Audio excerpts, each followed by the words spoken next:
ಅಂಥ ಸ್ಥಾನ ಇದು ಸಿದ್ಧಾರ್ಥಗಳು. ನೀವೆಲ್ಲರೂ ಕೂಡ ಭಕ್ತಿಯನ್ನು ಮಾಡಿ ಗುರು ಸೇವೆಯನ್ನು ಮಾಡಿ ನೀವೆಲ್ಲರೂ ಗುರು ಕೃಪೆಗೆ ಪಾತ್ರರಾಗಬೇಕು ಅಂತ ಹೇಳ್ತಾ ಶಾಂತಾಗಿ ಜನಸಾಗರದ ಎಲ್ಲರಿಗೂ ಪ್ರಸಾದ ಅನುಕೂಲ ಮಾಡೋದು ಗೊತ್ತಾಯ್ತಿಲ್ಲ ನಿಮಗೆ. ಮುಂದೆ ಕೊಂಡ್ಬೇಡ್ರಿ ಅಂತ ಅವ್ರ ಕಾಡು ಕಸೋಬೇಡ್ರಿ ನೀವು. ಒಳ್ಳೆ ಮತ್ತೆ ಉಡೋಣ ತಾಸು ಬೇಕು ನಮ್ಮ ನಿಮ್ಮ ಮನ್ಯಾಗ ಉಡ್ತೀರಿ. ಹಂಗೆ ಯಾರು ಬೀಗ ಬಂದ್ರೆ ಮಧ್ಯಾಹ್ನ ಉಡ್ತೀರಿ, ನೀವು ಕೊಂಡಿರ್ತೀರಿ ಮೊದಲು. ಎಲ್ಲರೂ ಬೀಗರು, ನಮ್ಮ ಬೀಗರು ಬಂದವರೆಲ್ಲ ನಮ್ಮ ಬೀಗರು.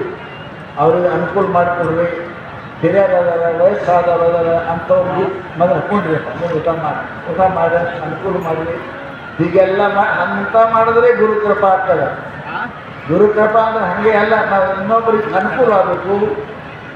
ಈ ಕಾರ್ಯಕ್ರಮ ಯಶಸ್ವಿ ಮಾಡಬೇಕು ಅಂದ್ರೆ ಸಿದ್ಧಾರೂಢ ಸ್ವಾಮಿ ಪ್ರತಿಯೊಂದು ಹಳದೊಳಗ ಪ್ರತಿಯೊಂದು ಮಂತ್ರ ಎಲ್ಲ ಕಡೆ ಕುಂತಾನ. ಸರ್ವಜ್ಞ ಅದಾನ.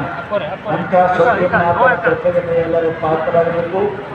ಎಲ್ಲ ಪೂಜ್ಯರು ಬಂದವರು, ಎಲ್ಲ ಪೂಜ್ಯರು ಏನು ಬಂದವರ ತಾಯಂದಿರು, ಎಲ್ಲ ಪುರುಷರು ನಮ್ಮೆಲ್ಲರಿಗೂ ಏನಪ್ಪ ಅಂದ್ರೆ ಆಶೀರ್ವಾದ ಮಾಡಲಿ. ಸದಾ ಸದ್ಗುರು ಭಕ್ತಿ, ಭಗವದ್ಭಕ್ತಿ ನಮ್ಮ ಮನಸ್ಸೊಳಗೆ ಕೆಡಲಾರ್ದಂಗೆ ಇರಲಿ ಅಂತ ಎಲ್ಲರೂ ಆಶೀರ್ವಾದ ಮಾಡಲಿ ಅಂತ ಅವರಲ್ಲಿ ಪ್ರಾರ್ಥಿಸಿ ನಾನು ಎರಡು ಮಾತು